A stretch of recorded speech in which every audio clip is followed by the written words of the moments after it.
Welcome back to Prosperity on the Horizon, the podcast that transforms businesses through the power of numbers.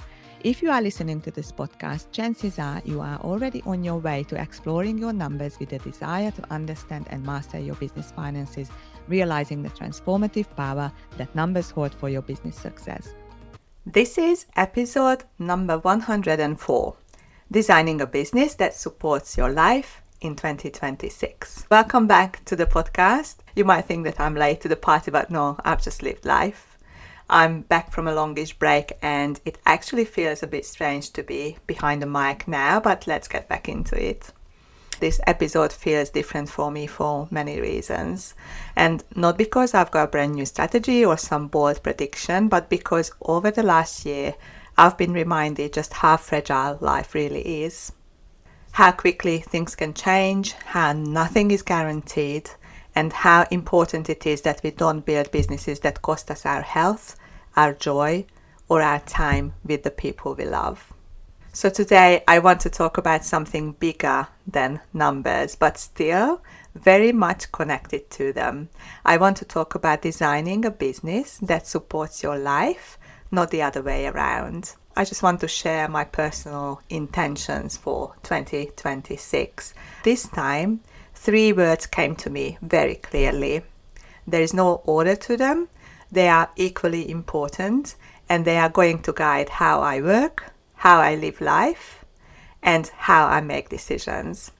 So my first word is alignment. For me, alignment means being very intentional about where I put my energy, my time, and my effort. I no longer want to spend them on things that don't feel right, that don't feel meaningful, or don't fit the life I want to live. And that means saying no more often, not because I don't care, but because every yes comes at a cost. I want my yeses to be reserved for what truly matters to me, my family, my health, my values, and work that feels aligned. The second word is simplicity. Life is complicated enough as it is. I don't want to make it harder through my business, my systems, or my relationships.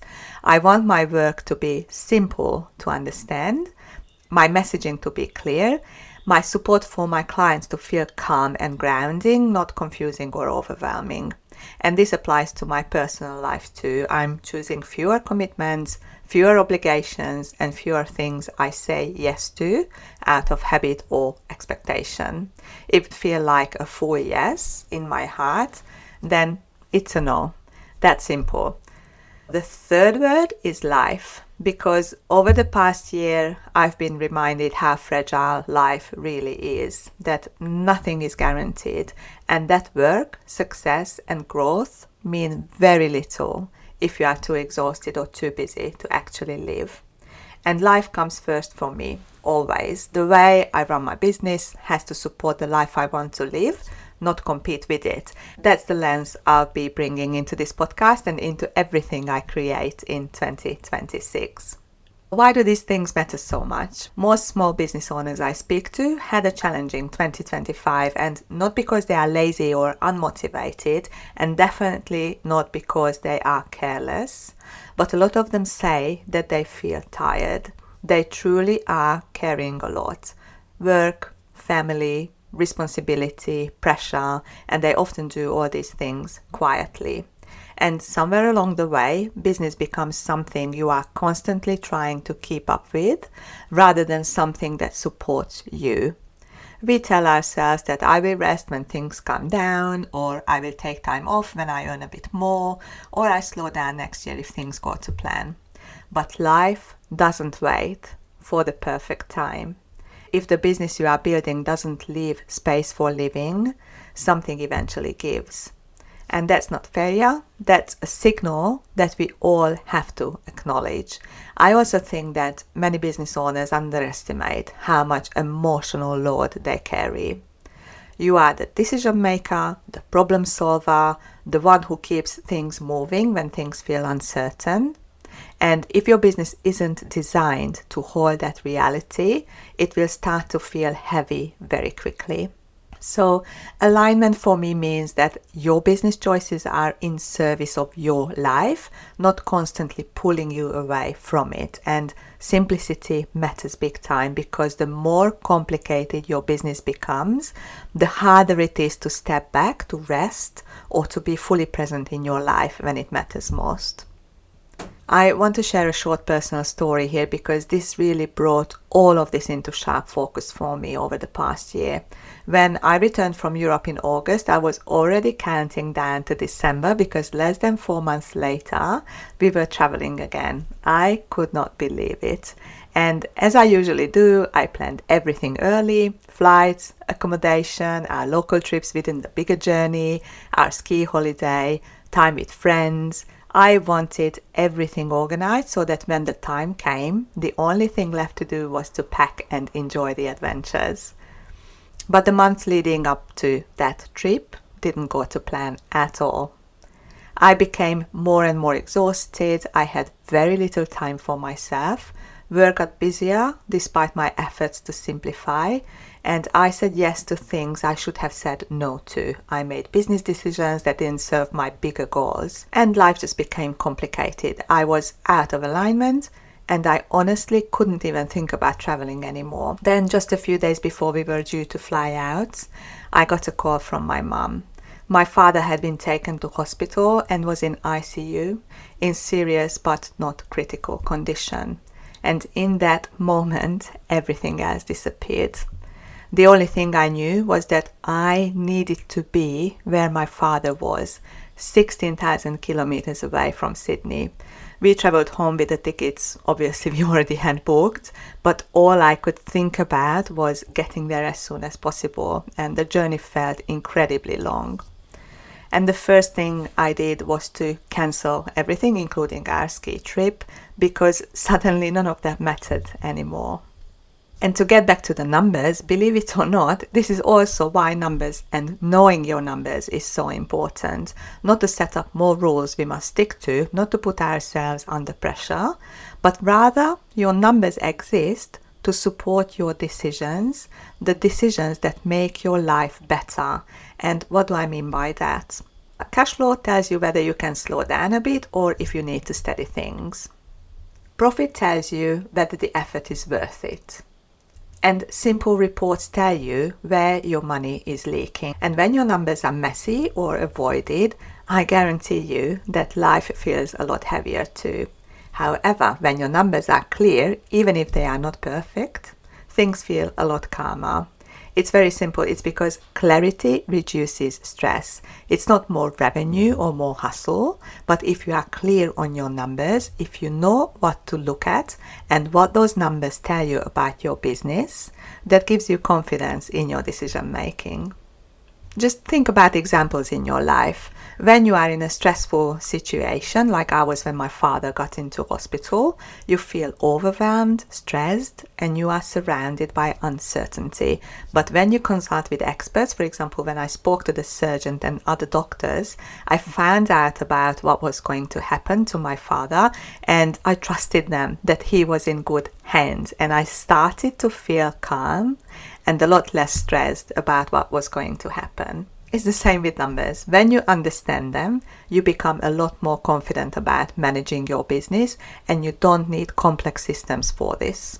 The trick is to have simple habits done consistently. Numbers don't need to be perfect either to be useful. They just need to be visible. And when you can see what's going on, you can make decisions earlier, not when things are already stressful. And that's when numbers become really supportive, because they help you decide when to push, when to pause, when to simplify, and when to ask for help. If you use them this way, numbers are not going to be boring or confusing. They are practical tools that protect your energy, your time, and ultimately your life. So I thought of a few questions you can ask yourself just to see where your business is at. Not to pressure you, not to stress about things, just to get a bit of clarity so that you can decide where to go from here, what are going to be your next steps. So here are a few questions for you. Number 1, does your business currently support the life you want to live?